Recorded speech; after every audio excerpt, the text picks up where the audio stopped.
Nagawa tayo ng chicken Thai fried chicken niya. Magnolia, baka naman.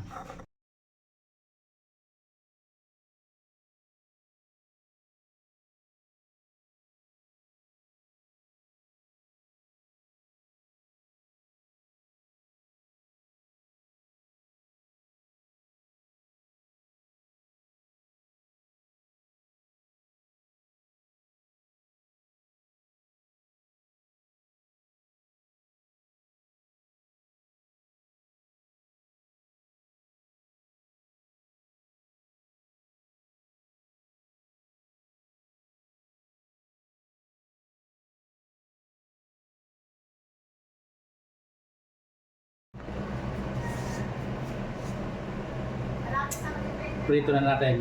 Yan. Oh. Yan na yun eh.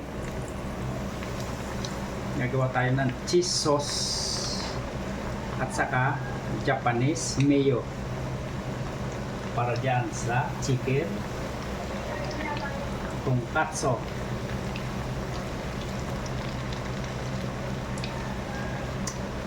Tingnan nyo kung gaano kasarap yan later.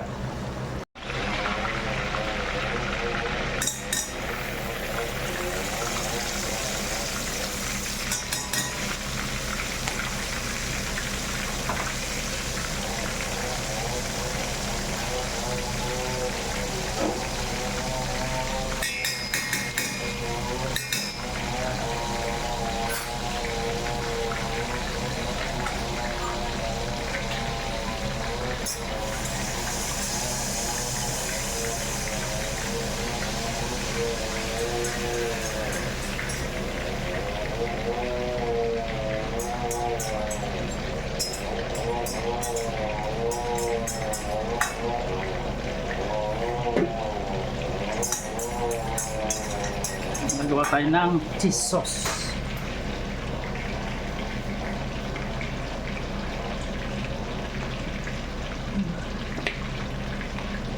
Lagyan natin itong ating kaibigan para malasa. Ayan.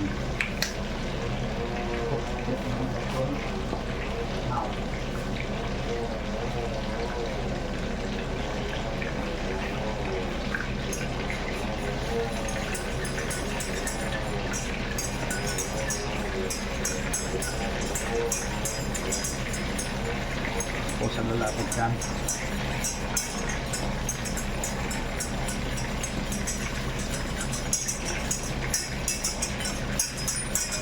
Yan, kung saan lalapot yan, haluin nyo na haluin. Okay pa. Yan. Saka natin lalagay yung cheese yan. Panoorin nyo hanggang sa katapusan. Yan, ito na siya, oh.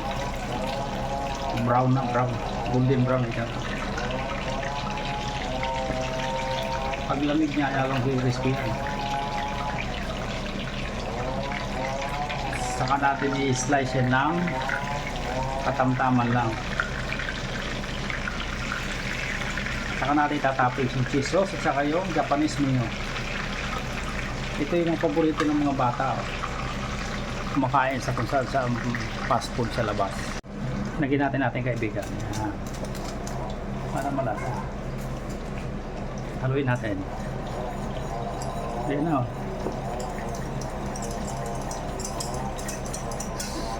Nilagyan ko ng konting paprika, sweet paprika powder. Kaya yung cheese sauce natin, oh.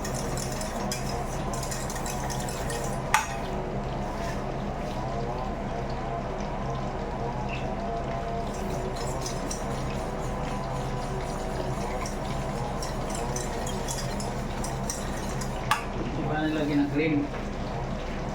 Dapat may cream to para mas lalong malasa. Mamma mia.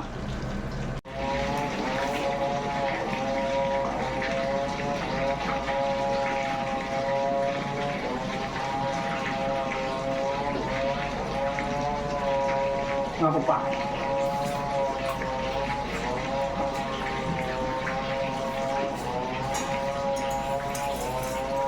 Nalagyan natin yung cheese sauce dyan.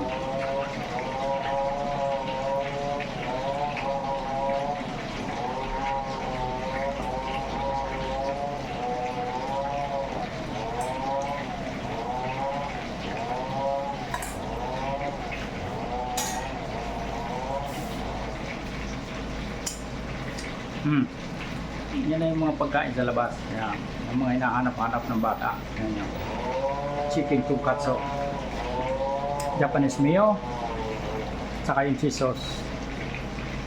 Suabe. Talaga naman mapasa. Sana all ka na lang. Try nyo rin.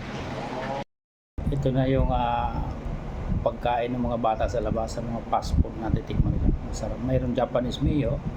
Kumuha ko ng homemade cheese sauce. Chicken tonkatsu lang naman to eh. Breaded mo lang siya. Tikman natin ang mga pagkain ng bata sa labas. Sabi kasi ng anak ko eh, masarap daw. Sa probinsya, ganitong masarap na itong pang-ulam. Wow.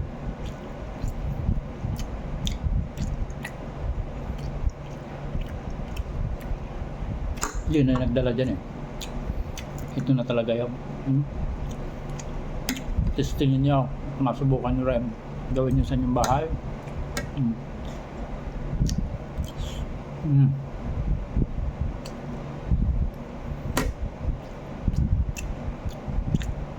Mapapasana all ko na lang. Sige, kayo naman. Subukan nyo. Pagdali lang naman. Sige, hanggang sa susunod muli.